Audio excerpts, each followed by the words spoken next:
Ya, selamat datang di acara Dokter Talk hari ini ya. Saya dengan Dokter Meta, saya adalah seorang product trainer dari One More International.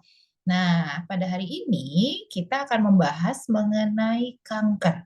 Nah, seperti yang Bu Madi bilang, kanker ini topiknya akan ada dua ya. Sebetulnya sih topik kanker tuh besar sekali dan luas sekali gitu. Tapi kita bagi dua, yang saat ini adalah pencegahan kanker supaya kita nih yang masih pada sehat itu terhindar dari kanker tuh seperti apa caranya gitu. Toh nggak ada yang mau kena kanker, bener nggak gitu ya. Tapi ternyata kita semua tuh berpotensi terhadap kanker, terkena kanker gitu karena kita hidup di apa banyak polusi gitu. Terus makanan juga udah beda dari zaman dulu dengan zaman sekarang, ya kan? Nah, oleh karena itu apa aja sih yang perlu kita lakukan supaya kita terhindar dari kanker? Nah, itu akan dibahas hari ini. Nah, bagi Bapak Ibu yang memiliki klien sedang terkena kanker atau saat ini Bapak Ibu juga sedang mengidap kanker, nah nanti kita bisa buka ya untuk yang penyakit-penyakit kanker itu di sesi minggu depan, oke? Jadi nanti bagi yang mempunyai, ini suaranya hilang, ada kan ya suaranya? Ada yang bilang suaranya hilang tuh? Ada, aman dok. Oh, oke, berarti suara di sana yang hilang. Coba rejoin lagi ya. Nah, jadi bagi yang punya pertanyaan, hari ini tolong pertanyaannya dikumpulin dulu ya, tapi nggak apa-apa, ditulis aja di kolom chat, nanti panitia akan ngumpulin, terus kemudian kita akan bahas minggu depan gitu. Jadi jangan lupa yang hari ini datang, itu minggu depan datang lagi gitu ya, karena kita akan membahas topik yang tentunya lebih seru. Nah, kita langsung masuk aja ya ke topik eh, kanker. Ini kasihan nih ada yang suaranya hilang. Coba panitia nanti bantuin tuh. Kayaknya pengen ngedengar cuman suaranya hilang tuh kita belum masuk ke materi ya. Mungkin bisa Oke. log out dulu lalu login lagi ya mungkin Bapak Ibu. Iya, Makasih. bagi yang hilang log out dulu nanti masuk lagi gitu ya. Ini apakah sudah terlihat Ya, layarnya? Sudah ya? sudah dok, aman. Iya. Oke, baik. Nah, jadi kalau kita berbicara mengenai kanker, kanker ini apa sih? Apa sih bedanya kanker dengan tumor gitu? Kanker ganas, tumor jinak, tumor ganas itu apa sih sebetulnya gitu kalau kita bilang? Ya, jadi kanker itu adalah penyakit akibat pertumbuhan sel yang tidak normal dan tidak terkendali. Nah, kalau sel rambut kita itu kan akan bertambah panjang, betul? Nah, gitu sel kulit kita juga kalau ada yang lopek dia tumbuh lagi ya. Nah, sebenarnya kanker itu ya pertumbuhan sel seperti itu, tetapi dia tidak terkendali. Akhirnya dia menjadi gumpalan-gumpalan yang semakin besar dan tidak terkontrol gitu. Nah, akibat tumbuhnya sel kanker di suatu organ itu membuat organ tersebut kehilangan fungsinya, akhirnya tidak karena terdesak itu tidak berfungsi sebagaimana seharusnya organ itu berfungsi. Nah, begitulah yang terjadi dengan kanker ya.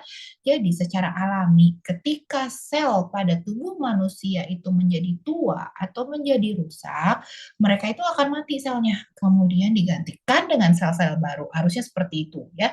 Nah, jadi sel itu ada yang mati terus kemudian diganti sel baru. Kematian sel yang terprogram ini kita sebut sebagai apoptosis. Nah, tapi kalau proses ini rusak, jadi selnya nggak pernah mati, dia tumbuh lagi tumbuh terus gitu ya. Akhirnya pertumbuhan abnormal lah yang terjadi karena tidak terkendali. Nah, itu yang kita sebut sebagai tumor. Jadi tumor adalah pembesaran jaringan gitu ya. Nah, terus kita kapan kita sebut kanker? Kita sebut kanker itu kalau tumornya adalah tumor ganas. Tuh, jadi tumor itu ada dua, ada tumor jinak, ada tumor ganas. Nah, tumor jinak tidak bisa menjadi ganas, jadi tumor jinak ya jinak aja terus walaupun dia besar, dia tetap jinak gitu. Tapi kalau tumor ganas ya memang bakatnya dari awalnya ya tumor ganas gitu. Jadi nggak ada ya tumor jinak yang terus kemudian menjadi ganas itu nggak ada ya. Nah, akhirnya tumor ganas itu kita sebut dengan kanker.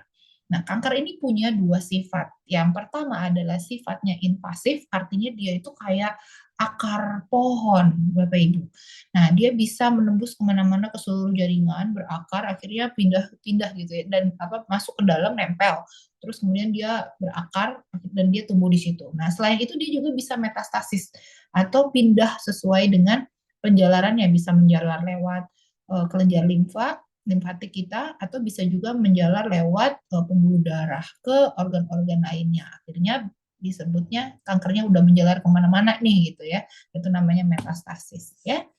Nah, menurut National Cancer Institute, klasifikasi kanker itu ada 5. Ada yang disebutnya mungkin pernah dengar ya, karsinoma, terus ada sarkoma, ada limfoma, adenokarsinoma, dan leukemia. Nah, kalau karsinoma itu contohnya pada yang permukaan kulit ya, contohnya payudara, terus udah gitu kanker kulit gitu, terus kanker paru, itu jenis karsinoma. Nah, sarkoma itu yang berasal dari tulang-tulang atau jaringan ikat juga, tulang rawan, lemak, otot, pembuluh darah, jaringan ikat itu sarkoma biasanya. Ya, itu jenis-jenis kanker sih sebetulnya. Nah, saya agak di sini agak memakai bahasa medis karena di sini peserta campuran ya, ada yang tenaga kesehatan juga banyak ya. Nah, jadi ini campuran, tapi nggak apa-apa, ini akan menjadi nambah pengetahuan buat Bapak Ibu ya. Nah, kemudian ada kanker kelenjar getah bening. Itu namanya limfoma yang biasanya munculnya di leher atau di ketiak atau di selangkangan gitu ya. Pertama-tama ya itu limfoma. Nah, kemudian kanker yang berasal dari jaringan yang sifatnya kelenjar. Contohnya tiroid. Tiroid kan menghasilkan hormon ya. Nah, kelenjar tiroid, kelenjar pituitari, kelenjar adrenal, kelenjar parotis yang ada di pipi sini, dan kelenjar lain itu jenisnya adenokarsinoma. Jadi dia biasanya dari kelenjar atau yang menghasilkan hormon. Nah, terus kemudian leukemia. Nah, leukemia ini adalah kanker lain yang dia tuh sebetulnya nggak ada benjolannya, atau biasanya benjolannya di kelenjar getah bening gitu kan. Tapi biasanya di awal tuh tidak ada benjolan, tapi sudah disebut kanker karena kanker darah gitu ya. Jadi masalahnya itu adalah tidak terkontrolnya pembentukan sel darah seperti sel darah putih yang terlalu banyak gitu. Akhirnya mendominasi dari pembentukan sel darah merahnya gitu ya. Numpuk tuh sel darah putihnya di aliran darah. Nah, itu namanya leukemia.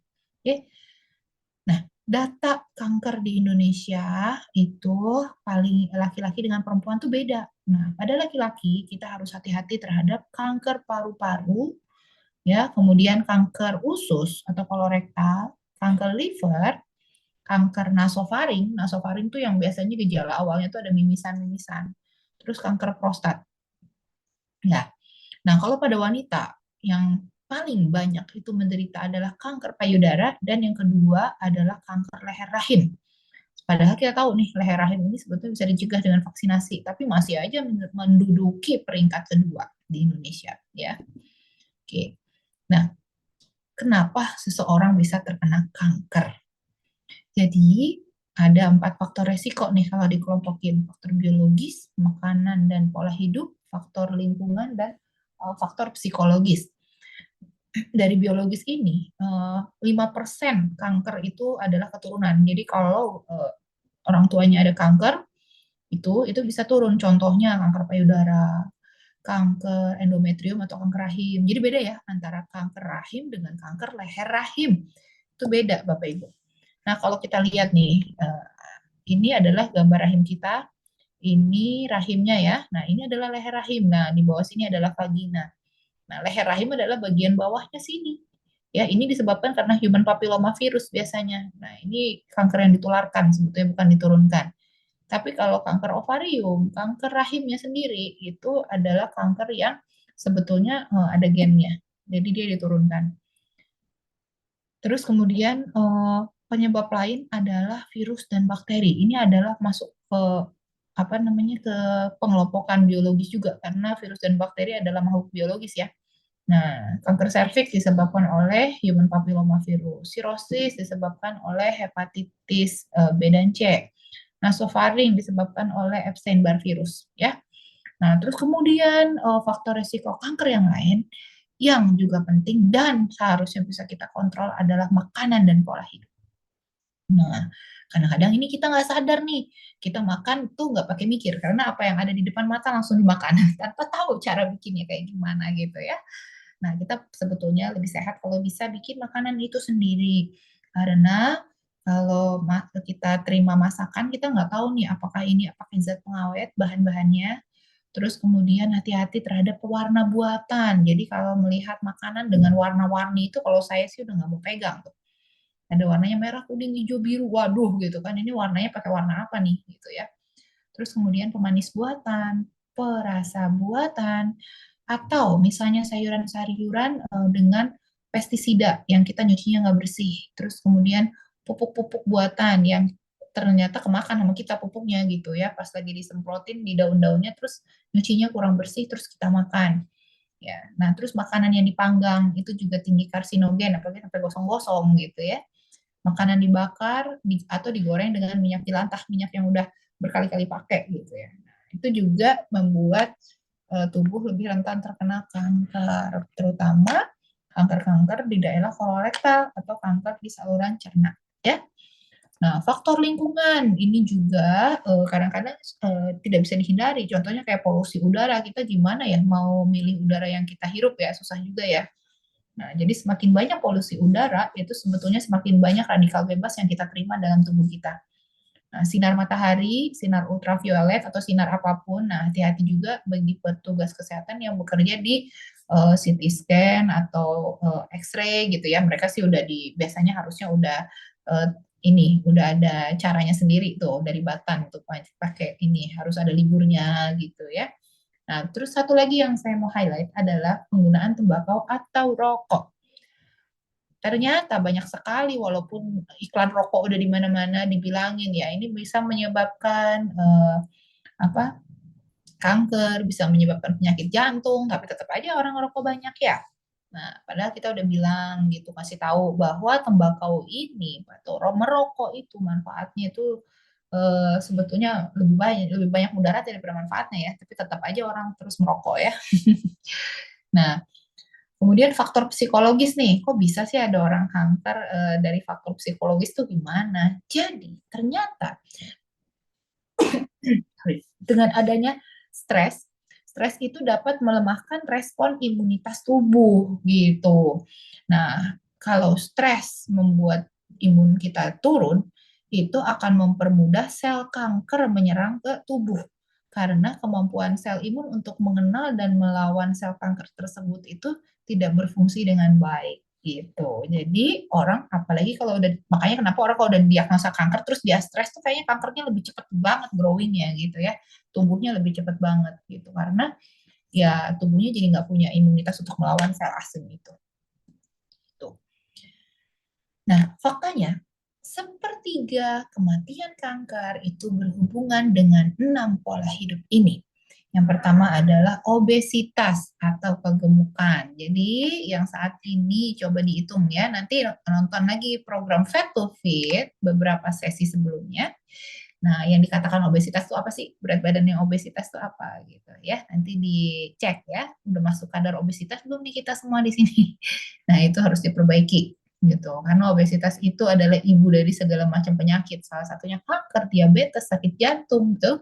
Ya, jadi itu perlu diperbaiki. Terus kemudian diet rendah sayur dan buah juga itu bisa menyebabkan kematian kanker gitu.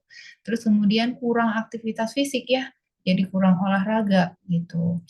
Nah, ini lagi-lagi rokok disebut di sini, terus kemudian konsumsi daging merah yang berlebih. Jadi bukan berarti Anda nggak boleh mengkonsumsi daging merah sama sekali.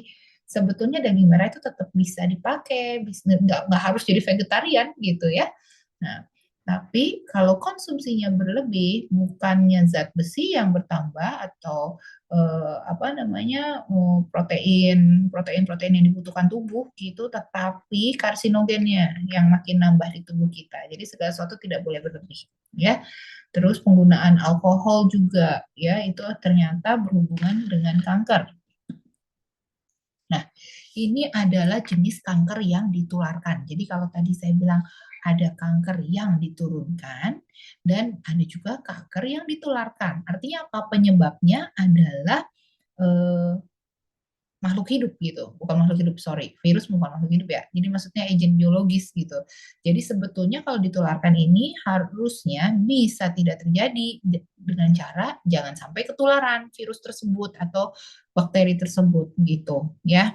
Nah, contohnya adalah CA cervix nih, kanker leher rahim yang merupakan kanker kedua terbanyak bagi perempuan. Ini disebabkan oleh human papilloma virus. Dia menular lewat hubungan seks 85%, tapi juga lewat apa namanya kalau kita menggunakan toilet bersama, kontak langsung gitu ya. Nah, itu juga bisa menjadi media penularan dari kanker serviks. Nah, pencegahan dari kanker serviks adalah dengan vaksinasi kanker serviks sebanyak 3 kali ya. Nah, kemudian sirosis atau kanker liver. Nah, yang livernya itu menjadi mengeras. Nah, Kalau livernya menjadi mengeras, itu menjadi tidak bisa berfungsi si sel livernya itu ya.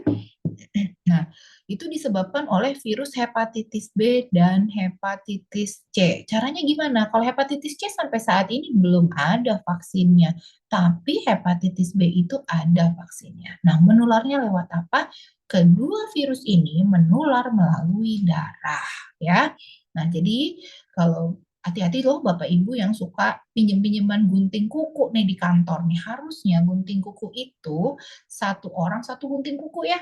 Nah, kadang-kadang di kantor gitu, pinjem dong gunting kukunya gitu, terus dipinjem-pinjemin. Padahal eh, saat menggunting kuku tuh kadang-kadang bukan cuma kuku yang digunting kan, ada bagian-bagian kulit yang apa nyuir-nyuir dikit gitu terus digunting. Nah, ternyata di situ ada bercak darah. Nah, terus nanti dipakai lagi. Itu bisa menjadi media penularan em, ini ya apa hepatitis B, hepatitis C, HIV juga bisa dari situ ya. Nah, kalau Anda takut dengan yang namanya HIV, harusnya Anda itu lebih takut terhadap hepatitis B dan C. Karena apa? Penularan hepatitis B itu 100 kali lebih menular dibanding HIV gitu. Jadi terkena satu kali jarum orang HIV atau darah orang HIV belum tentu membuat Anda menjadi penderita HIV, tetapi satu kali kena eh, apa virus hepatitis B hinggap gitu masuk ke tubuh kita melalui darah gitu ya atau lesi-lesi kecil di tubuh kita itu bisa menyebabkan kita mengidap hepatitis B. Nah, terus kemudian 10% dari orang yang terkena hepatitis B itu akan menjadi sirosis dalam waktu 15 sampai 35 tahun yang akan datang. Gitu penelitiannya. Ya.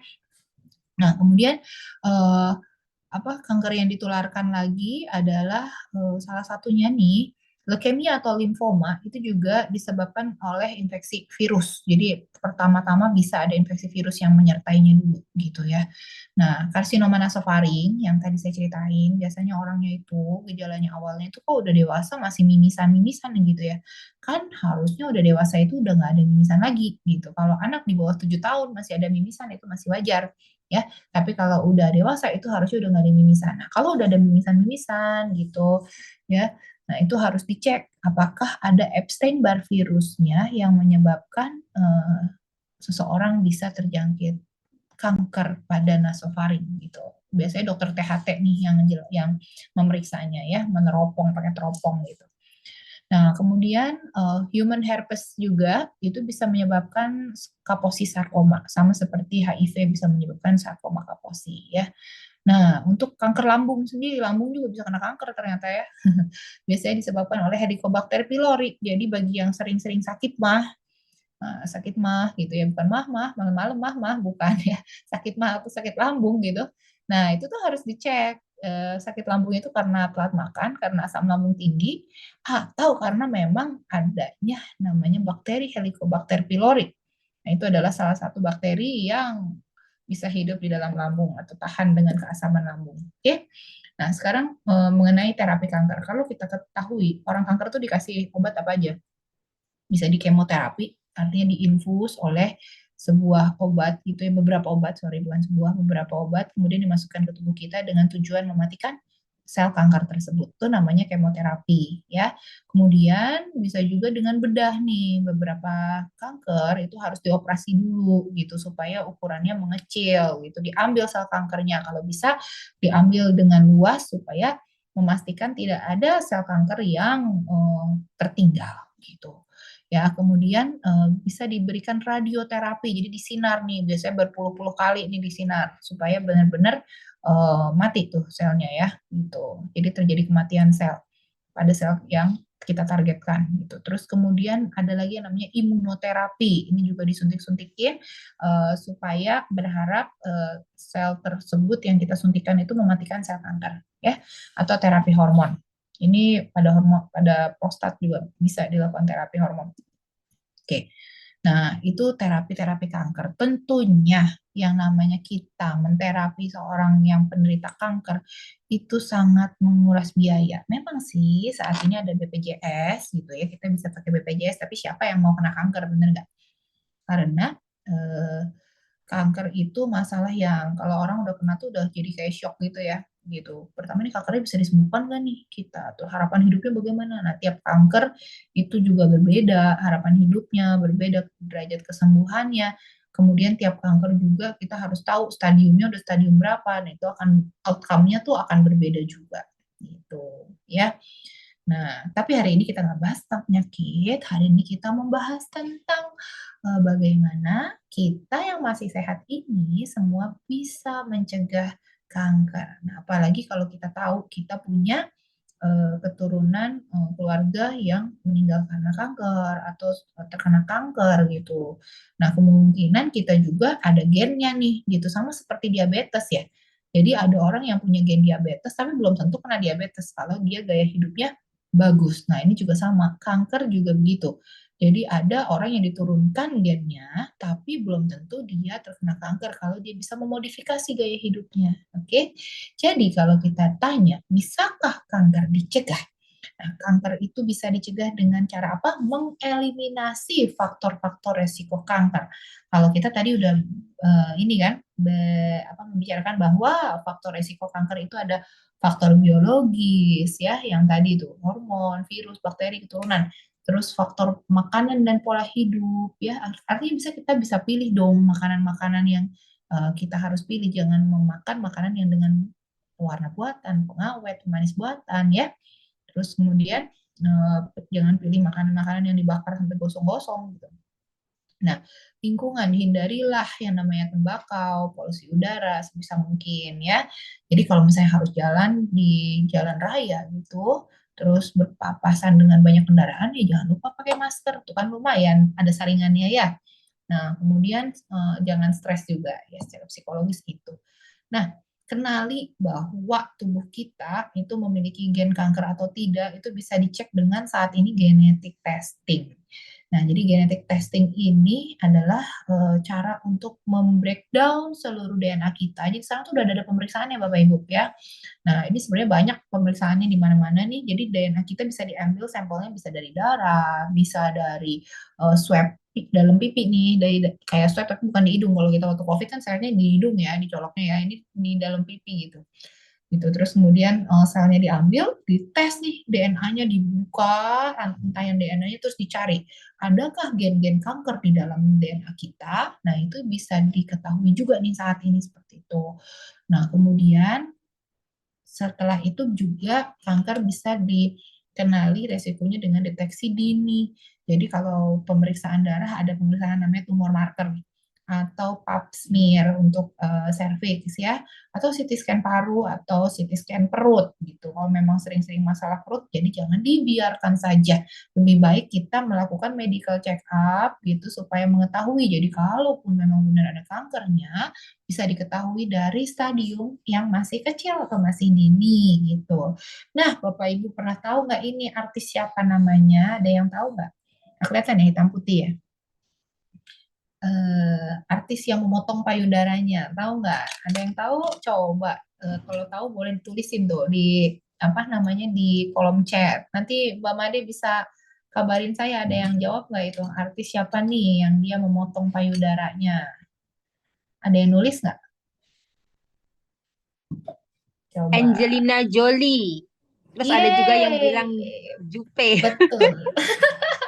Betul sekali. Angelina Dorce. Jolie. Cucok sama-sama. Tahu nggak tuh pemain film apa tuh Angelina Jolie? Terkenal lah ya Angelina Jolie. Nah, jadi dia itu ceritanya gini loh. Kenapa kok dia memotong payudaranya? Apakah dia kena kanker payudara gitu ya? Ternyata sebetulnya enggak. Jadi Angelina Jolie itu waktu itu pernah cek genetik testing gitu ya. Bukan di saya sih ceknya, tentulah bukan di saya ceknya ya. Nah, Angelina Jolie itu dia pas lagi genetic testing dia ketemu ada gen kanker payudara gitu. Salah satunya adalah gen BRCA ya. Gen BRCA itu kalau orang 85% memiliki gen BRCA, sorry, salah gini. Pada orang yang memiliki gen BRCA, 85% dari mereka itu terkena kanker payudara gitu. Jadi karena dia nih punya orang tua, mamahnya dia tuh ternyata kena adalah apa kena kanker payudara juga nih mamanya Angelina Jolie nih.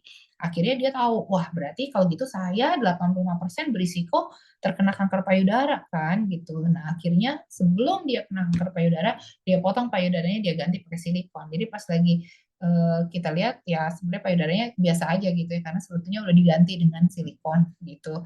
Nah itu kenapa? Karena dia cek genetik dan dia merasa dia itu nanti juga bakal bisa kena kanker. Nah, itu adalah salah satu langkah preventif atau pencegahan sih gitu ya. Nah, tapi kan karena kita tahu ya kalau di Amerika sendiri mungkin makannya juga susah, apalagi artis gitu ya, terus dengan pola hidup yang begadang terus, dengan high stress, kerjaan banyak gitu, makan juga apapun dimakan gitu ya, susah banget gitu untuk bergaya hidup sehat ya. Akhirnya dia memilih jalan itu gitu ya.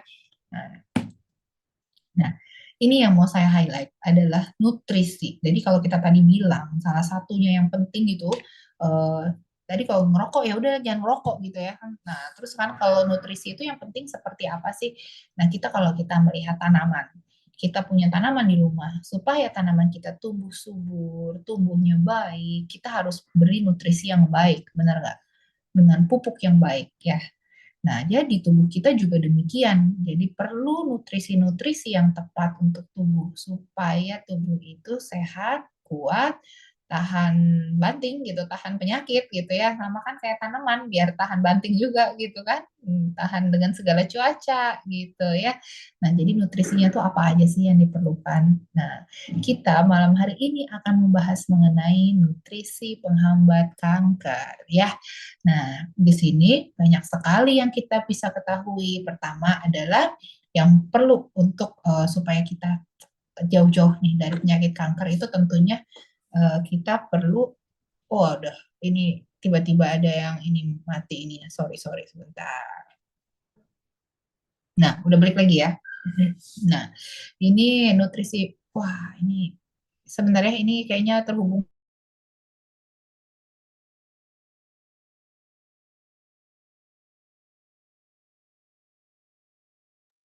Ya, sepertinya terpental. Mohon ditunggu dulu ya, Bapak Ibu.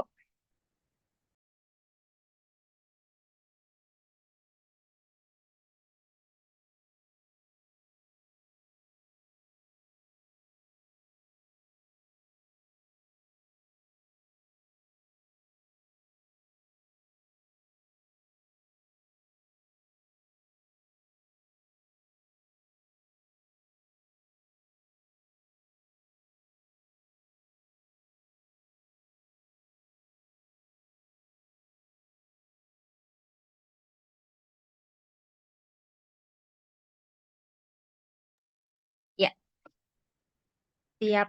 Ya, silakan, Dok. Oh, Dokter Meta. Oke. Halo, selamat malam. Sorry Nah, keputus tadi. Ya, tadi siap. ada Welcome back. kesalahan teknis nih. Tadi tiba-tiba kayaknya Teams-nya anak saya masuk ke saya, terus temennya nelpon-nelpon saya. Ya, Heboh ya. ya, silakan. Gitu. Oke, ini udah jadi host, udah jadi co-host lagi kan? Berarti udah bisa mulai Dah, share screen lagi ya. Tadi ya kita sudah, Dok. ngomong mengenai nutrisi kan? Nutrisi apa aja sih yang dibutuhkan oleh tubuh ya? Kita balik lagi ya. Sudah bisa masuk lagi kan ini? Ya, Eh, sudah, Dok. Iya, sudah ya. Oke. Ini gambarnya udah kelihatan? sudah. Udah. Masih gambar Gimana? lengkap. Udah oke ya. Cuman pas lagi saya Udah ngomong oke, kenapa Dok. nggak muncul muka saya ya? Nggak Eh, apa-apa deh. Muka Bu Made aja yang muncul. Entah kenapa tuh. Nggak apa-apa sih. Tapi muncul ya? kita Ada mukanya ya? ada. Kita pin dulu. Oke, Nah, oke, oke, oke. Sip. Kita lanjut lagi. Jadi kalau kita berbicara mengenai nutrisi penghambat kanker, itu kita berbicara mengenai antioksidan ya. Nah, nanti kita bisa bicara di sini apa sih antioksidan, apa sih radikal bebas, apa sih stres oksidatif itu sering kan dengar kata-kata itu yang berhubungan dengan anti kanker gitu. Nah, tapi sebetulnya apa itu? Nah, kita bahas malam ini ya. Nah, buah yang kaya antioksidan, contohnya adalah apel, anggur, cherry, terus berry-berry nih, berry bukan berry-berry penyakit ya, berry artinya strawberry, blueberry, blackberry, pokoknya semuanya yang ada berisnya gitu. Nah, itu tinggi antioksidan. Terus kemudian teh hijau. Nah, teh hijau itu ternyata di dalamnya itu ada zat namanya polifenol ya atau katekin. Nah, ini adalah salah satu zat antioksidan yang bisa menangkal radikal bebas. Nah, sebetulnya panjang tuh ada yang namanya epigalaktokatekin katanya. Itu adalah zat anti terhadap kanker paru, kanker mulut, kanker esofagus dan kandung kemih. Nah, kenapa ini saya tulis seperti ini? Karena ini tuh membuktikan bahwa sebetulnya zat-zat ini tuh di dunia kesehatan, di dunia kedokteran, di teknologi pangan itu sudah ditemukan bahwa agent-agent ini mengandung zat anti-aging dan juga anti-cancer gitu ya. Nah, jadi dengan ketemu nama zatnya apa itu ketemu manfaatnya apa dan itu ada di dalam kandungan buah atau sayuran apa. Nah, gitu ya. Nah, kemudian bawang putih. Jadi bukan mitos sih bawang putih itu memiliki zat anti kanker gitu. Nama di dalamnya itu zat yang bermanfaatnya itu ada alisin, saponin, ada flavonoid, ada inulin. Nah, dengan bawang putih itu bisa memperbaiki kerusakan DNA. Terus kan kanker itu DNA-nya juga rusak ya. Nah, terus kemudian mengurangi radang, memperlambat pertumbuhan sel kanker. Nah, cuman kita mau kalau kita mau lihat bawang putih, mau makan bawang putih berapa kilo Bu gitu untuk supaya kita mendapatkan zat anti kankernya, gitu ya. Nah, sama juga mau minum teh hijau sampai berapa banyak gitu, yang supaya efektif untuk menghambat kanker. Nah, itu apa semua ini harus dimakan jadi satu gitu. Nah, kemudian ada lagi yang namanya biji rame atau flaxseed. Nah, ini juga menghambat CA prostat dan CA payudara. Nah, ini beberapa nutrisi-nutrisi yang memang saya cari gitu. Terus kemudian ada jurnalnya dan mereka sudah approve gitu bahwa ini memiliki zat aktif apa untuk mencegah kanker. Tomat dan wortel. Ini juga di dalam tomat dan wortel itu kaya sekali akan vitamin A, vitamin C, terus K ya. Nah, terus itu dalamnya ada kalium, ada kromium, dan mengandung likopen juga gitu. Nah, ini tuh baik untuk kulit, mata, terus mengontrol gula darah dan mencegah kanker. Nah, sementara si likopennya sendiri menekan fase pertumbuhan prostat gitu ya. Nah, kemudian tapi cara masaknya ini nggak boleh salah. Jadi bukan tomat yang mentah dimakan. Ternyata kalau tomat mentah langsung dimakan juga likopennya nggak keluar tuh. Harus dimasak setengah matang gitu ya, baru likopennya dia bisa keluar. Kemudian rempah-rempah seperti kunyit atau kurkumin itu mencegah kanker terutama usus besar ya. Ikan itu kaya dengan omega 3 dan vitamin D itu untuk mencegah kanker saluran cerna. Nah, kacang-kacangan seperti kacang merah, kacang tanah, almond, kacang hijau itu tinggi akan protein, vitamin, mineral, flavonoid, polifenol. Ini juga zat yang menghambat kanker. Jadi ini ada beberapa zat memang yang kayak tumpang tindih. Memang kan namanya makanan ya. Jadi satu makanan tuh isi pasti dalamnya banyak macam-macam kan. Nah, itu ada zat penghambat kankernya. Nanas itu di dalamnya ada bromelain, mencegah kanker juga. Nah, selain itu di dalamnya ada vitamin A, B, C, natrium, kalium, fosfor, kalsium. Nah, itu bisa menjaga tekanan darah supaya stabil sama mengurangi peradangan. Nah, radang, kalau kita berbicara radang yang terus-menerus itu dianggap trauma terus-menerus sama tubuh, itu juga bisa menjadi faktor untuk pencetus kanker gitu. Makanya dengan menghambat aktivitas peradangan itu akan menghambat juga pertumbuhan kanker. Tuh ya. Sayuran cruciferous ini kalau sayuran cruciferous ini kan sayuran yang berlapis-lapis ya sebetulnya tuh gitu. Yang selang-seling tumbuhnya berlapis-lapis. Contohnya kale, kembang kol, kubis, pakcoy, brokoli. Nah, ini memiliki senyawa aktif namanya indol sulforapen. Nah, ini tuh bisa melindungi DNA dari kerusakan, terus mempromosikan apoptosis sel atau kematian sel. Jadi sel yang udah rusak tuh biar pada mati gitu. Jadi nggak tumbuh-tumbuh terus ya, sama menghambat penyebaran kanker. Gitu. Cuman hati-hati, ini bisa meningkatkan asam urat ya. Tuh. Nah, sementara kita ketahui nih, kalau kita ngelihat di sebelah kanan ini, ada gambarnya kayaknya keren gitu ya. Makannya udah warna-warni, macam-macam, sayur-sayuran. Tapi ternyata di dalam kaleng. Ya, tentunya saja kalau di dalam kaleng itu ada zat pengawetnya, ada perasa buatan, ada pemanis buatan. Nah, terus kita juga nggak tahu lagi ini nanamnya pakai pestisidanya, nyucinya udah bener apa enggak gitu ya. Terus ada pewarna buatan ya. supaya warnanya warna-warni begitu. Nah, kemudian nih ayam panggang di bawah sini tampak enak sekali, tetapi dia banyak gosong-gosongnya. Makanan yang dipanggang, dibakar, atau digoreng dengan minyak lantai itu juga memiliki karsinogen atau membuat merangsang pertumbuhan kanker. Lalu, apa yang disebut dengan karsinogen? Di sini pasti pada pengen tahu ya. Karsinogen adalah zat yang menyebabkan kanker. Nah, karsinogen ini dibagi 3 kelompok, yaitu fisik, kimia, dan biologi. Nah, karsinogen fisik itu artinya sinar matahari. Nah, UV light yang jadi kita berjemur gitu kan ya, berjemur itu baik untuk menambah vitamin D, untuk kesehatan tulang, kesehatan kulit itu baik. Tapi kalau berjemurnya terus-menerus itu akan merusak kulit karena menimbulkan kerusakan pada kulit dan bisa mencetuskan kanker kulit gitu. Nah, sementara karsinogen fisik lainnya adalah sinar X ya. Terus kalau makanya kenapa orang di ronsen itu nggak boleh berulang berkali-kali. Banyak setahun tuh ada batasan nih. Kalau nggak salah ingat tuh 8 kali itu dalam setahun. Nah, kemudian tadi saya bilang luka yang berulang atau radang yang berulang itu bisa menyebabkan kanker karena makanya ada orang yang kalau memang dia memiliki gen dan memiliki kecenderungan untuk kanker, terus kemudian dia dari patah tulang, dari patahannya itu bisa tumbuh kanker gitu. Ya. Nah, substansi kimia sendiri, kimia nih karsinogen kimia itu contohnya adalah tembakau. Kita tahu di dalam tembakau atau dalam rokok itu banyak sekali zat seperti nikotin, tar dan sebagainya. Itu bisa menyebabkan kanker paru-paru ya. Terus memasak dengan suhu tinggi nih. Kalau kita memasak makanan terus pakai suhu tinggi ya sampai masakannya matang betul gitu. Tapi sebetulnya jadi sebetulnya tuh kalau paling sehat tuh kita makan tuh sayur-sayuran itu sayuran yang eh, kayak salad gitu ya. Dia cuma dicuci tapi cuci yang bersih. Apalagi kalau kita bisa tanam sendiri itu sangat baik ya. Karena kita tahu pestisida yang dipakainya itu cuma di bawah-bawahnya aja, nggak di daunnya gitu, nggak disemprot-semprot gitu kan. Nah, pupuknya juga nggak disemprot, cuma ditaruh di akarnya aja gitu kan, kita jadinya lebih sehat ya. Nah, tapi kalau kita memasak dengan suhu tinggi, ini sayuran gitu contohnya ya, itu akan mengeluarkan itu HCAS tuh, heterosiklik amin ya, itu ada zat-zat yang saya tulis di situ tuh meningkat dan itu bisa menyebabkan karsinogen gitu. Terus kemudian aflatoksin B1 itu ada beberapa jamur yang mengandung aflatoksin ya, itu juga karsinogen.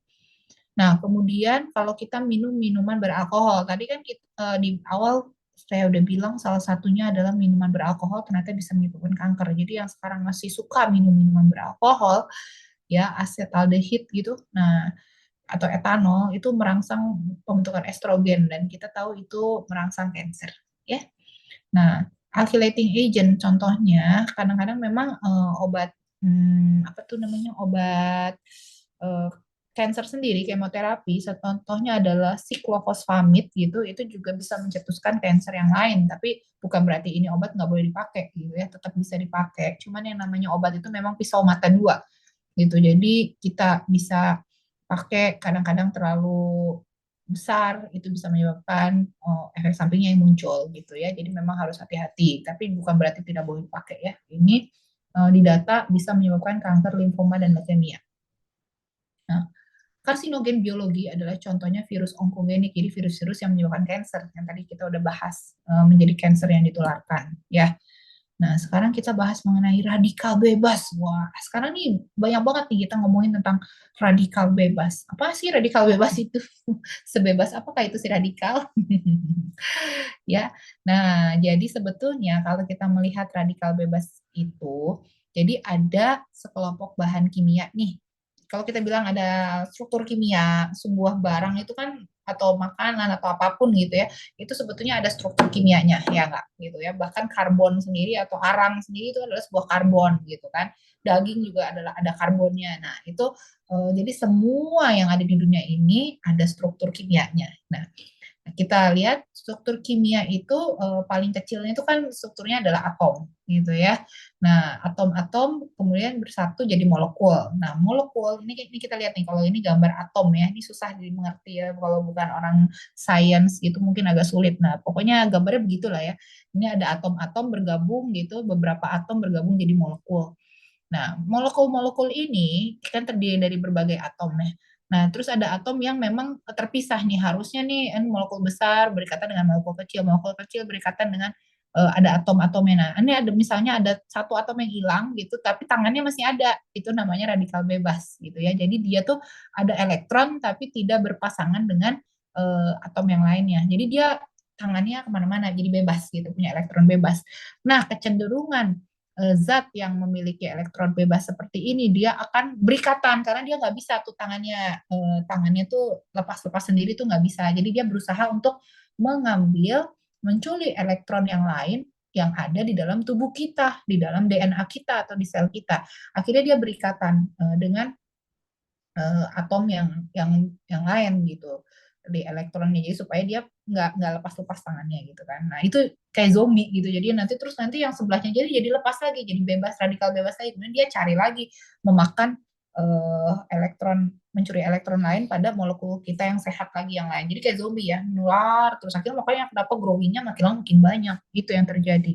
Jadi semakin banyak radikal bebas itu sel rusaknya pun semakin banyak gitu ya. Dan radikal bebas ini dihubungkan dengan penyakit degeneratif atau penyakit ketuaan seperti kanker, terus kemudian penyakit jantung, katarak, penurunan sistem imun, dan penurunan fungsi otak. Tuh, ya. Nah, radikal bebas ini ada radikal eksogen, artinya berasal dari luar tubuh, dan ada juga radikal bebas yang berasal dari endogen atau dari tubuh kita sendiri. Jadi pembakaran dari makanan yang kita makan, kan kita makan makanannya dimanain, akhirnya dibakar menjadi energi kan. Nah, sisa pembakaran itu juga kita mengeluarkan racun sebetulnya gitu ya. Nah, itu autooksidasi dari pernafasan, reaksi enzimatik dari makanan kita ya untuk mencerna makanan kita, respiratory burst gitu. Itu juga dari pernafasan kita. Itu semua ada toksin atau ada racunnya, dan itu adalah radikal bebas gitu yang memang diproduksi dari dalam tubuh sendiri. Makanya kebayang nggak kita kalau seandainya tidak tidak dengan sengaja nih memiliki gaya hidup atau memilih gaya hidup sehat gitu, apa yang terjadi dengan radikal bebas yang ada di tubuh kita. Apalagi kalau kita makan sembarangan, masih merokok, masih minum alkohol, itu benar-benar radikal bebas itu kuadrat gitu ya. Nah, mengenai radikal bebas eksogen itu bisa didapatkan dari obat-obatan, terus dari radiasi, dari asap rokok gitu ya. Nah, bukan berarti ini saya jadi anti obat terus nggak minum obat, nggak boleh minum obat karena takut radikal bebas, itu jangan seperti itu ya. Karena seperti yang saya bilang, yang namanya obat itu tuh pisau mata dua. Nah, kita juga bukan berarti pisau itu kan, kita yang namanya pisau itu kita, oh jangan dipakai tuh pisaunya gitu, karena itu pisau bisa melukai tangan kita gitu. Tapi nggak begitu kan, kita tetap pakai pisaunya, tapi terarah dengan cara yang tepat supaya aman dan bermanfaat. Nah, begitu juga dalam penggunaan obat-obatan. Jadi Bapak Ibu jangan makan obat-obatan sendiri atau mengobati diri sendiri menjadi main dokter-dokteran gitu. Tapi memang harus kalau ada sakitnya ya konsul ke dokternya, obat-obatan apa yang perlu dipakai gitu. Jadi sehingga obat-obatan ini tepat sasaran dan fungsinya baik dan bermanfaat dan terhindar dari efek sampingnya gitu ya. Nah, jadi kalau kita bilang mengenai oxidative stress gitu, jadi oxidative stress itu adalah suatu keadaan di mana tingkat oksigen reaktif itu yang toksik gitu, itu melebihi daripada pertahanan antioksidan dari dalam tubuh kita. Yang saya tadi bilang, kalau kita sendiri aja sebenarnya sudah menghasilkan eh, toksin ya kan dari hidup kita sendiri gitu. Nah, ditambah lagi stres oksidatif dari luar, contohnya tubuh kita ini distresin dengan makanan yang kurang baik, dengan polusi udara gitu. Sementara antioksidan dari tubuh kita nggak cukup gitu untuk untuk menetralisir oksidatif stres yang ada dari luar gitu ya. Jadi stres-stres yang ditimpakan ke tubuh kita yang berasal dari luar, dari polusi segala gitu, akhirnya lebih menang yang stres oksidatifnya gitu ya, itu yang akan mencetuskan cancer. Nah, itulah yang dinamakan dengan oksidatif stres ya. Nah, keadaan seperti ini tuh mengakibatkan kita itu memiliki radikal bebas yang berlebih dalam tubuh kita. Kemudian radikal bebas itu akan bereaksi di dalam tubuh kita, berikatan dengan lemak, berikatan dengan protein, berikatan dengan tubuh asam nukleat yang ada di dalam sel-sel tubuh kita gitu. Akhirnya terjadi kerusakan DNA dan fungsi organ tersebut akhirnya menjadi rusak gitu ya. Jadi oksidatif stres, itu stres oksidatif itu adalah istilah untuk menunjukkan arah yang cenderung prooksidan. Jadi ada antioksidan, ada prooksidan. Nah, antioksidan itu yang baik kan, ya namanya antioksidan gitu. Jadi anti terhadap si oksidannya, anti terhadap stres oksidatif. Tapi kalau stres oksidatif itu ya pro terhadap oksidan. Nah, ini diulang lagi. Alkohol, obat-obatan yang dipakai tidak baik, terus trauma terus-menerus, cuaca yang dingin gitu. Ini berdasarkan penelitian ya. Infeksi, terus diet dengan gizinya yang kurang gitu, cuma makan karbo doang gitu ya. Terus juga racun-racun toksin-toksin dalam tubuh kita, terus penyinaran penyinaran atau radiasi gitu ya. Nah, itu bisa menyebabkan stres oksidatif. Begadang juga salah satunya ya. Nah, jadi perlindungan terhadap stres oksidatif itu tergantung kecukupan dari asupan antioksidan kita. Makanya kenapa kita harus makan antioksidan atau mengkonsumsi antioksidan gitu dari makanan-makanan kita. Nah, kalau nggak bisa gimana? Ya ditempel lah ya. Kan One More punya patch tempel. Nah, jadi kehebatannya itu apa sih? Nah, nanti kita cerita ya tentang patchnya One More ya. Banyak mengandung antioksidan loh ternyata gitu. Nah, stres oksidatif ini dapat membuat masalah dan penyakit-penyakit dalam tubuh kita. Contohnya, ini aterosklerosis ini arteri pengapuran pada pembuluh darah, terus pada eh, sel tubuh kayak jaringan-jaringan kulit, pengapuran gitu ya. Terus kemudian bisa menjadi kanker, katarak, menjadi masalah paru-paru, diabetes, terus peradangan, terus kemudian bisa jadi artritis. Ini banyak nih, ini penyakit-penyakit ini disebabkan karena stres oksidatif, jadi nggak cuma cancer doang. Ya. Lalu apa yang disebut dengan antioksidan?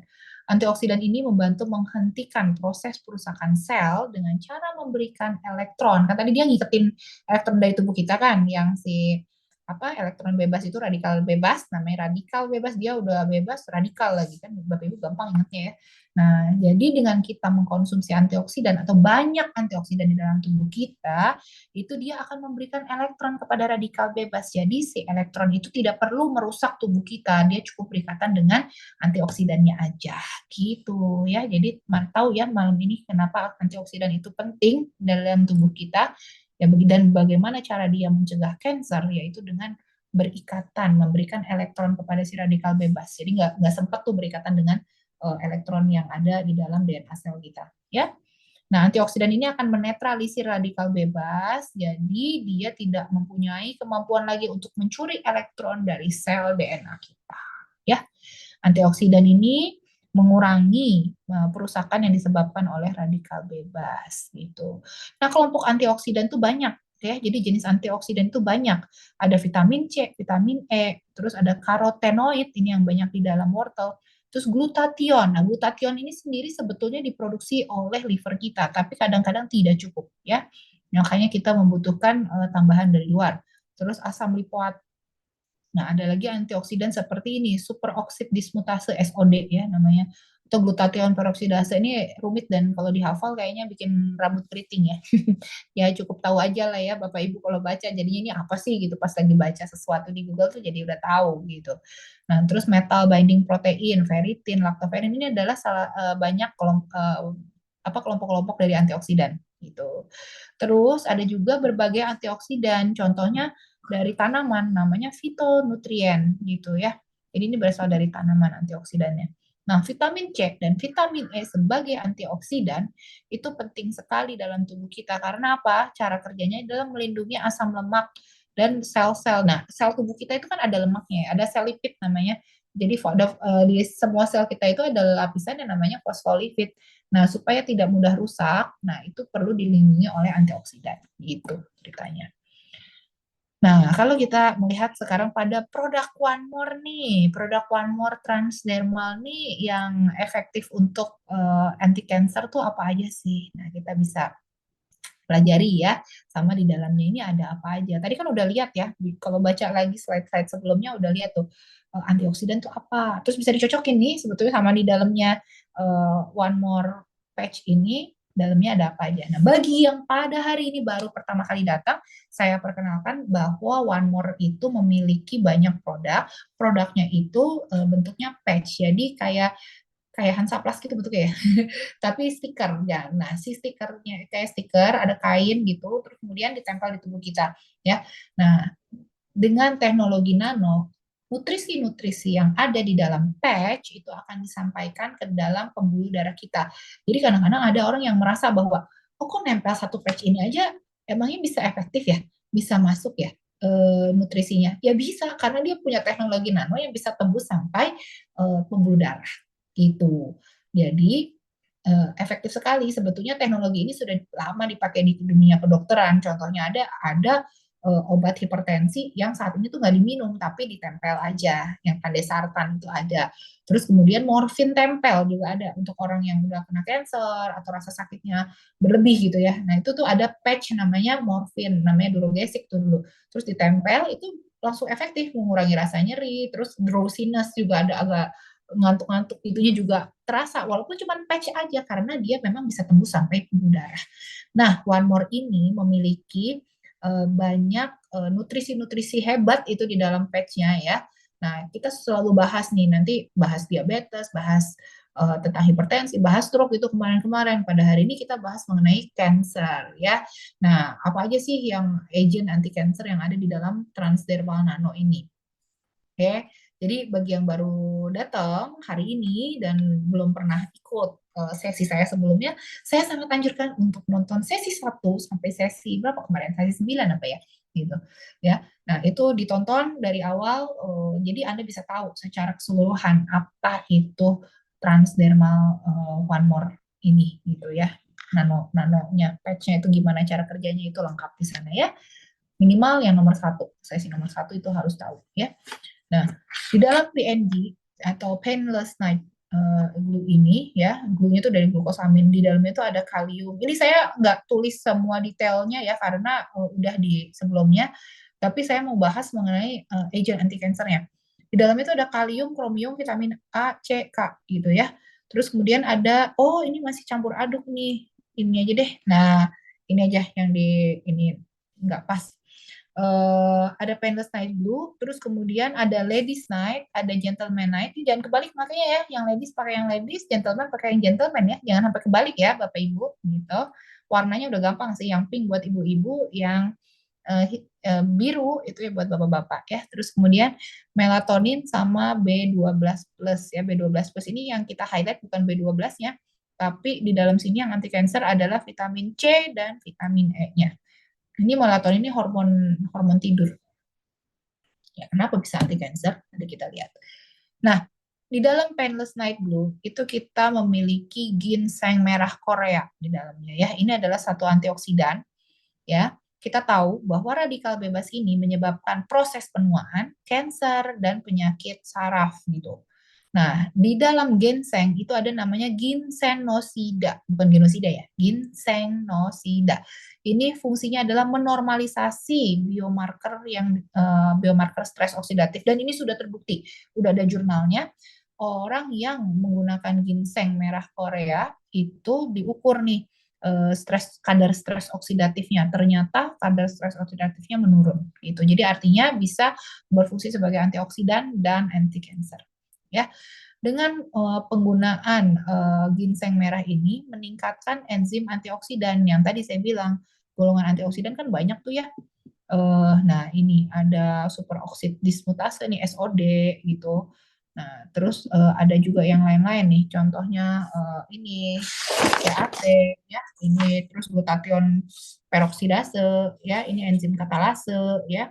Terus kemudian juga menurunkan kadar lipid oksidatif dan orang yang menggunakan ginseng merah Korea itu udah pernah dicek ternyata SGOT, SGPT dan ALP-nya tuh bisa turun. Jadi artinya fungsi livernya juga perbaikan.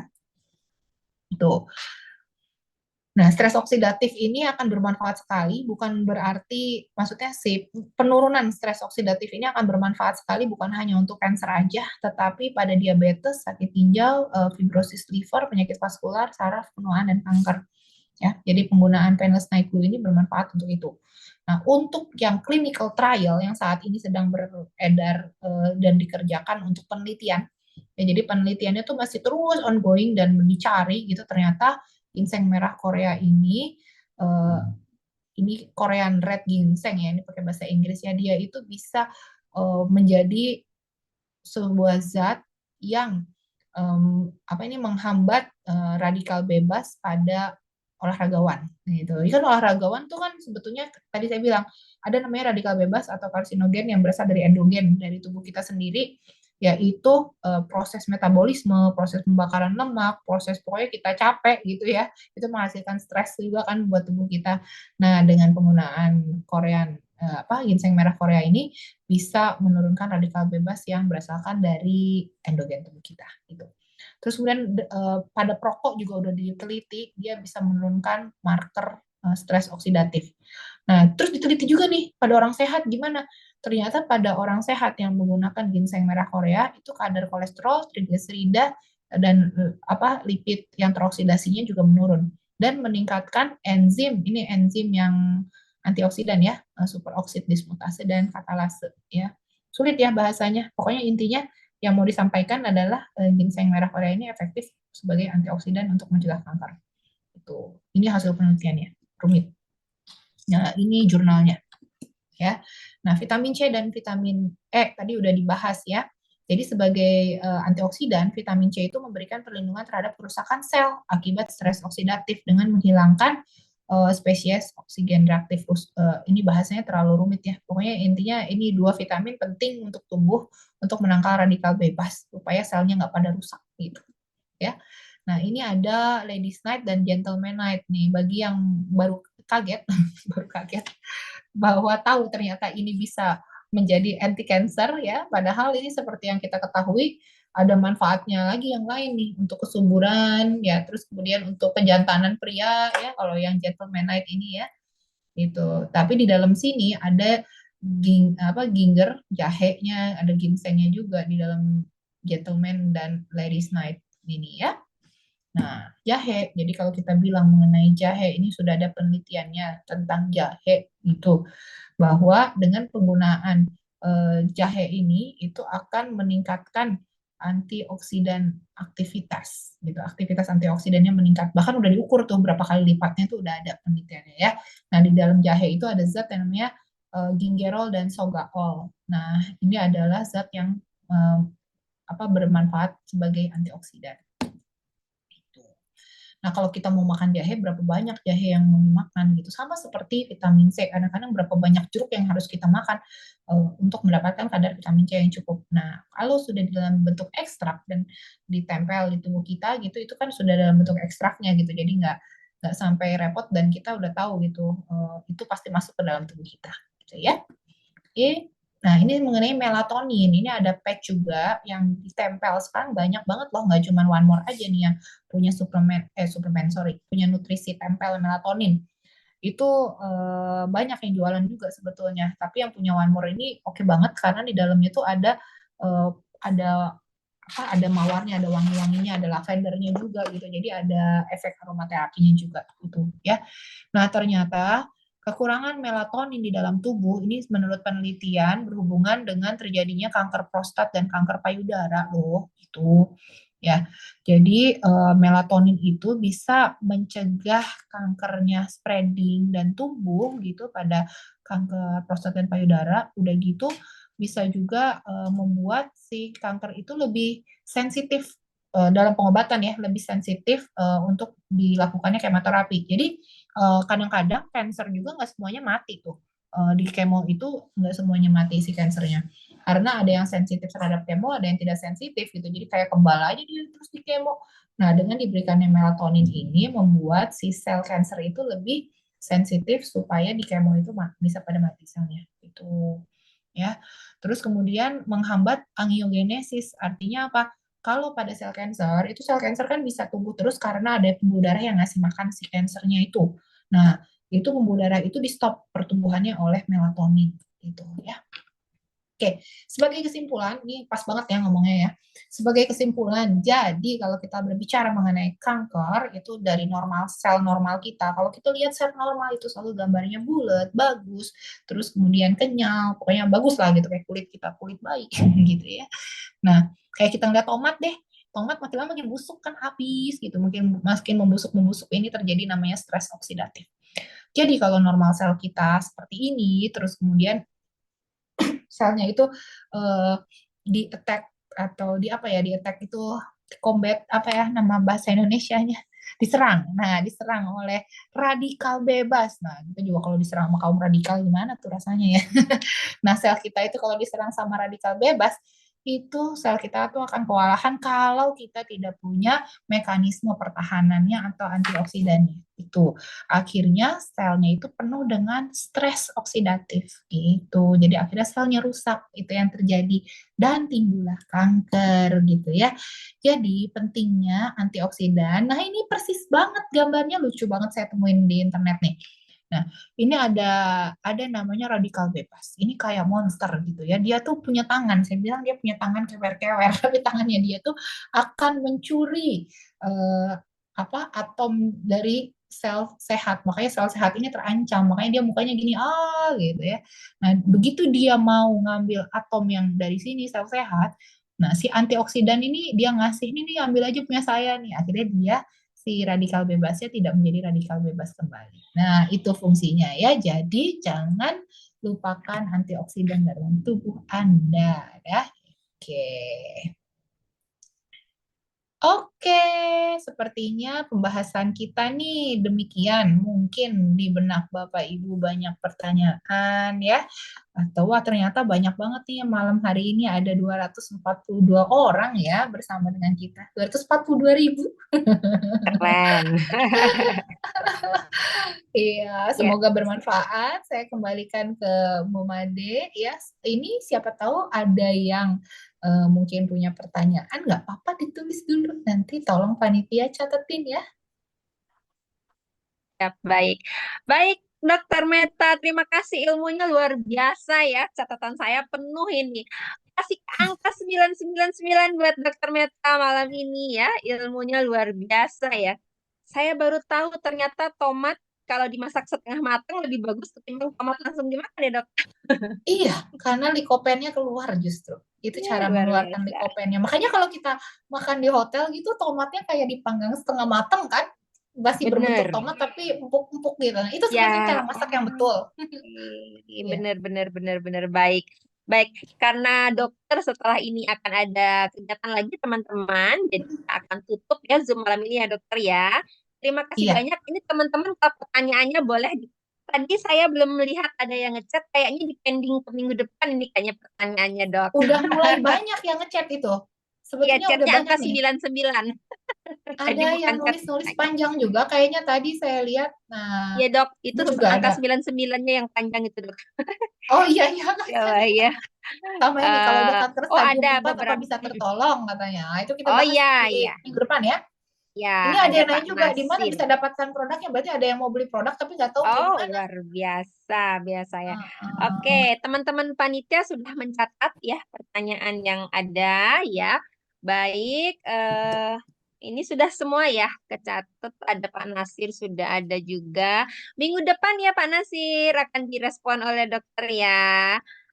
Bapak-bapak yang raise hand, mohon maaf karena memang waktunya sudah habis. Khusus untuk minggu ini kita cukupkan dulu ya, dokter ya. Minggu depan kayaknya lebih lebih panjang lagi ya dok ya waktunya ya. Iya, Mudah-mudahan minggu ya. depan kita lebih panjang, kita buka Ya. sesi tanya jawab ya.